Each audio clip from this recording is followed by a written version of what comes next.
aadaan Oromoo dagaagee sirna ammayyaa keessattis dorgomaa akka ta'uuf hojjetamaa jira jedhan pirezidaantii itti aanaan mootummaa naannoo Oromiyaa obbo Awwaluu Abdii.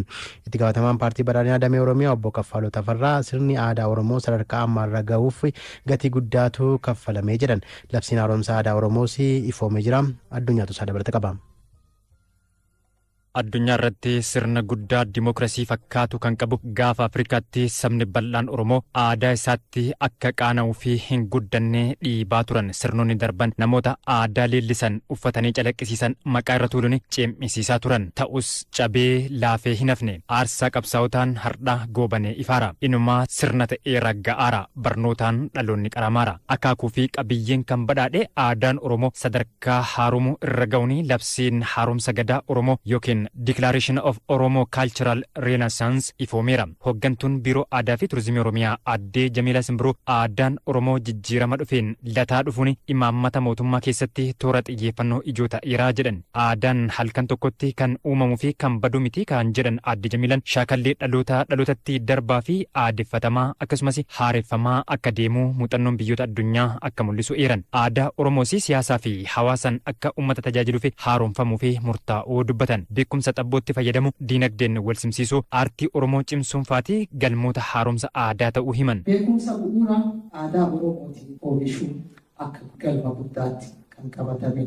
Diinagdee kalaqaa Oromootiin ceesisuu ofitti deebi'u diinagdee madhalee jennee akka biyyaaf akka naannoo keenyaatti hojjetamaa jiru kun qaama haaromsa aadaa keenyaa ta'uunii fi tooraawwan xiyyeeffannoo fi galmoota keessa qabame ta'uu ni hubata. Aadaa Oromoo gulantaa isaa malu irratti sadarkaa Oromoof malu sadarkaa sirni gadaa jedhuun gahuuf baasuuf kan hojjetamu. Pireezidaantii itti aanaan mootummaa naannoo Oromiyaa obbo Awwaluu Abdii paartiin badhaadhinaa wantoota gurguddoo addatti xiyyeeffannaa kenneef keessaa tokko aadaa ta'uu himan. Aadaa fi turizimii misoomsuu fi akkasumas dhaloonni duudhaa aadaa akka baraniif hojjetamaara jedhan. Iddoowwan aadaa fi turizimii guddisuuf misoomsuuf akka mootummaa naannootti ta'e federaalaatti xiyyeeffannaan addaa kennamee hojjetamaa jira. Bakkeen baay'een hambaa fidaa seenaa addunyaa ta'anii galmaanii jiru.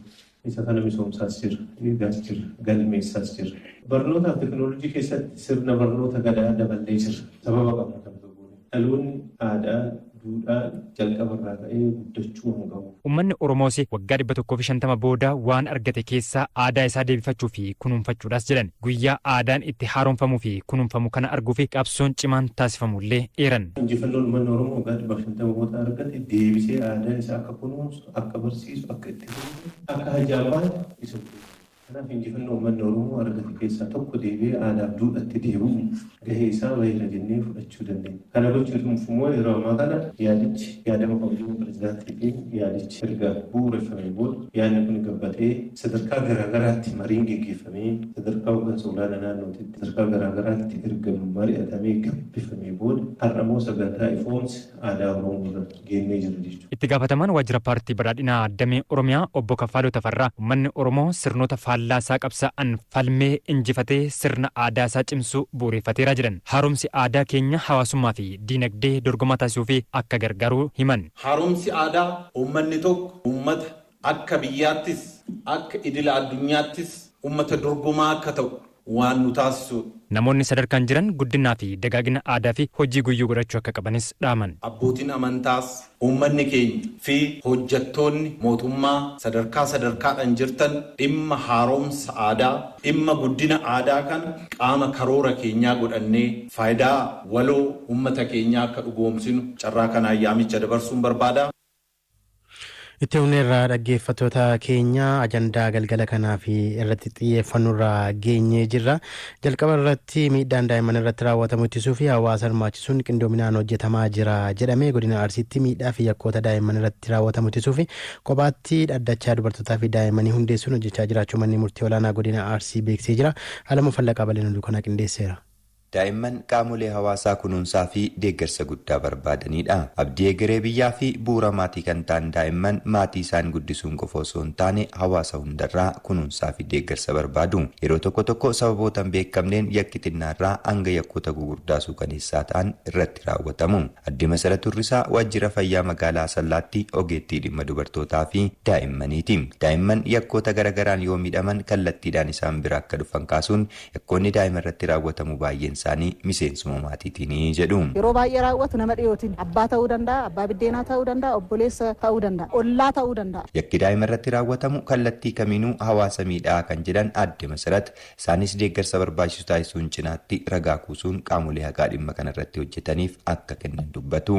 Miidhamtuun yookiin miidhamaan innaa gara keenya dhufe yaalla. Yaalli isaa yaala dhibee lammaffaan xinsammuu gorsa xinsammuun kennamaa fi inni biraan immoo gara seeraatti akka deemu. Yakkoota daa'imman irratti raawwatamu ittisuu fi mirgoota isaanii wal qabatee heerri biyya keenyaa keewwanni 36 keeyyoota tokko irratti daa'imman mirga maqaa argachuu irraa kaasee hanga lubbuun jiraachuu akka qaban tumeera. Obbo Qaadii Garishaa abukaattoo fi ogeessa seeraati. Waliigalteewwan biyyi keenya akka idil addunyaatti mirgoota daa'immanii wal qabatee mallatteessite dabalatee seeronni yakkaa hedduun mirga daa'immanii kabachiisan tumamuu kaasu. Seera yakkaas ta'ee seera maatis ta'ee seerota kam jalattu mirgi daa'immanii tumamee kan jiru ta'a. Dhimmi daa'immanii dhimma maatii yookaan dhimma guddistuu qofaa miti kan jedhan Obbo Qaadiin hawaasni hundinuu mirga daa'immanii kabachiisuu fi yakki yoo raawwatame saaxiluu dirqama qabu jedhu. Maatii qofarratti dhiisuu odoon taane hawaasni ollaa jiru hawaasni biyyaa kamiyyuu akka dhimmoonni kunniin yakkoonni akkanaa kunniin irratti hin raawwatamne rakkoonni kunniin ammoo kan raawwatamu namni kamiyyuu qaama mootummaa kamiyyuu odoo eegin mana seeraa kamiyyuu osoo eegin ofii eeruu kennuu qabu. Dhimmi mirga daa'immanii kabachiisuu mana murtii yookaan qaamolee haqaan qofa osoo hin taane dhimma hawaasa bal'aati. Obbo Kidaanee Shifarraa qindeessaa kenna tajaajilaa abbaa seerummaa mana murtii olaanaa godina Arsiiti. Mirga daa'immanii kabachiisuu fi yakki yoo irratti raawwate dhugaa isaanii baasuun murtee barbaachisaa laachuuf dhaddachi daa'immanii hundaa'ee hojjechaa jiraachuu kaasan. Mirga daa'immaniitiin wal qabatee daa'imman irratti yakki yoo raawwate dantaan isaanii yoo miidhame dhaddacha addatti gurmeessuudhaan bifa addaatiin yeroo ammaa kana tajaajila guddaan kennamaa jira jechuudha. Egaa akka mana murtii keenyatti dhaddacha idileessuu irraa jalqaba. Dhaddacha kana dhaddacha daa'immanii fi dubartootaa inni adda baasne achi keessatti bifa addaatiin namoota biraatiin adda baasuudhaan waa'ee mirga isaanii xiyyeeffannaadhaan irratti hojjetamaa jira. Itti humni irraa dhaggeeffattoota keenyaa dhimma ajandaa irraatiif qindeeffanne ni safuu fi duudhaan Oromoo itti masakamee jiraachaa ture laaffachuun rakkoo har'a daa'imman irra gahaa jiruu fi sababa ta'uusaa namoonni OBN dubbiseeman. Ka'umsi miidhaa daa'immanii inni ijoon araadaa fiilmiiwwan saalqunnamtii daawwachuu irraa kan maddu ta'u hayyoota dhimmichaatu dubbata. Rooba Saabantii yaada isaanii akka ta'anitti qindeesseera. Heera mootummaa Itoophiyaa keewwata 36 irratti mirgi daa'immanii ifatti taa'eera. Heera kana keessatti daa'imman mirga lubbuun jiraachuu, maqaa fi lammummaa argachuu, gochoowwan humna isaanii ittiin saamamu irraa eegamu, afaffii qaama isaanii irratti miidhaatu irraa eegamu akka qabaniif kan biroo tuqameera. Haa ta'u malee har'allee daa'imman abdii biyyaa ta'an irratti yakki adda addaa raawwatamaa jira. Keessattuu yeroo dhiyoo asitti yakki gudeeddii daa'imman kichuu ta'an irratti raawwatamaa jiru gurraafuu kan hin tolle namooma keessaa kan bahedha. Dhimma kana irrattis OBN namoota adda addaa dubbisee miidhaan yeroo ammaa daa'imman irra gahaa jiru suukaneessaa akka ta'ee fi kun immoo safuuf duudhaan oromummaa laaffachuu isaatiin kan maddu jedhan. Safuu fi aadaan uummata kanaa safuu aadaan uummata Oromoo jallachuu isaa dabuu isaa agarsiisa. Irraanfachuu irraa kan dhufedha akka kootti hundi keenyaa quba walitti qabu osoo hin taane hundi keenyaa of irraanfachuu safuuf safeeffannaa ganama irraanfachuu kenna irraa kan ka'edha. Hayyoonni qorqalbiif ogeeyyiin seeraa immoo safuuf duudhaa laaffateen wal qabatee araada fiilmiiwwan badaa dhaloonni har'aa ittiin machaa jirus ka'umsa ijoo yakka kanaati jedhu. Fiilmiiwwan aadaa keenya cabsan daa'imman sadarkaa sanaa fi malee yoo ilaalan kanaaf saaxilamaa. Barattoota keessattuu gulaallu maatiin jechuudha moobaayilii faa kennaniif jechuudha. Ijoolleen sun immoo moobaayilii kenname saniif maatiin jechuudha maal laalaa mucaan suni maal irraa barataa umrii kam keessatti moobaayiliin yookiin immoo teeknooloojiin mucaan sun fayyadamuu qaba jedhee murteessuu qaba. Gama birootiin hariiroo waliin jireenyaaf ollummaan laaffachuunsaa sababa kan birooti jedhu namoonni dubbifne. Ammas taanaan yakki kun akka hin babal'anneef hawaasni afaan tokkoon dhimmicha irratti dubbachuuf qabsaa'uu akka qabu darbees maalna dhibdee keessaa bahuun safuuf duudhaa laaffatee iddootti deebisuuf namni hundi nagalcha jechuu qaba jedhan warreen yaadanuuf kennan. Daa'imni tokko kan obbo Caalaati yookaan kan obbo Gammadaati jedhee ollaan hin beeku ta'e namni biraan mucaa kana yookaan daa'ima kana goyoomsee fudhatee yoo deeme hin beeku jechuudha. Kanaaf callisee ilaalaa jechuudha. Abbaa isheetu fudhatee deeme jedhee yaada. Kuni rakkoowwan hariiroon hawaasummaa laafaa dhufuunsaa ollaan wal beekuu dhabuurraan kan ka'e kan dhufudha jennee fudhachuu hin dandeenye jechuudha. Kanaaf safuu ganamaa, duudhaa ganamaa, safeeffannaa ganamaa uummanni Oromoo qabutti deebisuudhaa fi hawaasa keenya gama adda addaatiin barsiisuun hin barbaachisa. Hubachiisuun hin barbaachisa. Maalna dhibdeetu jira.